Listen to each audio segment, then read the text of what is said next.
Hi, Harris. Thank you so much for being with us today. Let's start off with a quick introduction about yourself and the work that you do with Guys in St. Thomas. Yeah, sure. No, thanks for having me. So, I'm a consultant clinical scientist at Guy's St Thomas's, and I'm head of clinical scientific computing, and I'm also the transformation lead for the London AI Centre. So that's a lot of roles. But basically, what my day to day is facilitating the translation of cutting edge technologies, particularly digital health, into routine clinical care, and we do that through a number of work streams. We help facilitate through training and education of our clinical staff and operational staff to make sure that they're well equipped to adopt those technologies. We make sure that there are the appropriate policies in place, so everything from complying with sort of standard operating procedures all the way to sort of national regulations. And then finally, platforms. So we make sure that the integration of those technologies works with the way that we run our hospital and the way that we deliver care to our patients so that it's as beneficial as possible. So, can you tell me a little bit about the AIDE initiative that you have been instrumental in putting together along with some of your peers? Yes, yeah, sure. So AIDE is one of our platform solutions, right? So actually, the journey with AIDE started about 5 years ago, when I was a trainee and I was too lazy to walk between two hospitals. That's how it all started. And I needed to get some data from the scanner to run some analysis and to send it to the PACS team. And so I wrote some software that allowed you to receive data, run some analysis, and forward it to PACS. And I didn't have to do anything, and I automated my job away.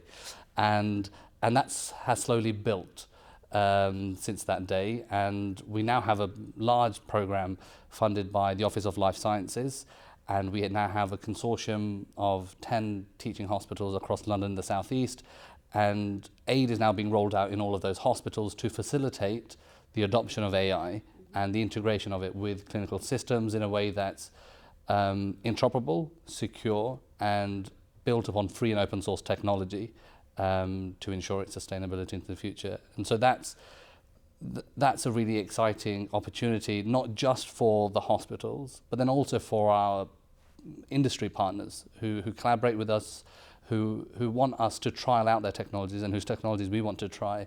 It allows us to do it in a cost-effective way and in a way that doesn't interrupt our normal clinical operations. Got it. That's a very interesting story. So essentially, you were looking for a way to get some of the routine work done, Yeah, right? I was basically didn't like walking. And if you know, so it's between St Thomas's and Evelina, and those hospitals are actually joined together by a corridor. Right. But it was a very boring walk, and so I decided to automate my job away and focus on other things because I was a scientist. Right. And I did that, and then my colleagues said, well, that's very interesting. Maybe my analysis can be run on that as well, and that's how it grew. So AIDE is being used right now for stroke care? Yes, so there's a number of applications that are deployed at GSTD and at KCH, so Guy's St Thomas's and at King's College Hospital in South East London. At King's College Hospital, they have a stroke application that's deployed, and at Guy's St Thomas's, we have a few other applications around neonatal care primarily, but we are starting a whole program of work. One of which is with yourselves around acute imaging in stroke. So talking about the work that we are doing together, Qure was a recipient of the NHS X AI Award, Yeah. and that's how we got to work with you, right? What are your expectations from the project? So one of the biggest challenges has been with AI technologies, which have been on the market for almost 10 years now, is justifying to commissioners, basically, that we should be rolling this out as part of routine clinical pathways. And what's been missing is the evidence, right? We've seen lots of very impressive academic papers, including Cures in the Lancet and other places, demonstrating that, technically it works. What we now want to demonstrate that it has a meaningful impact to hospital operations and patient outcomes.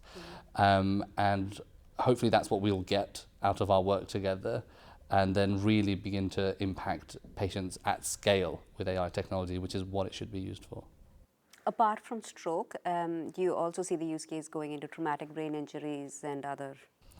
I mean, it's endless. Yeah, yeah. I mean, sticking with just the head, yeah, traumatic brain injuries, early detection of brain tumors and things like that, differentiation of tumors.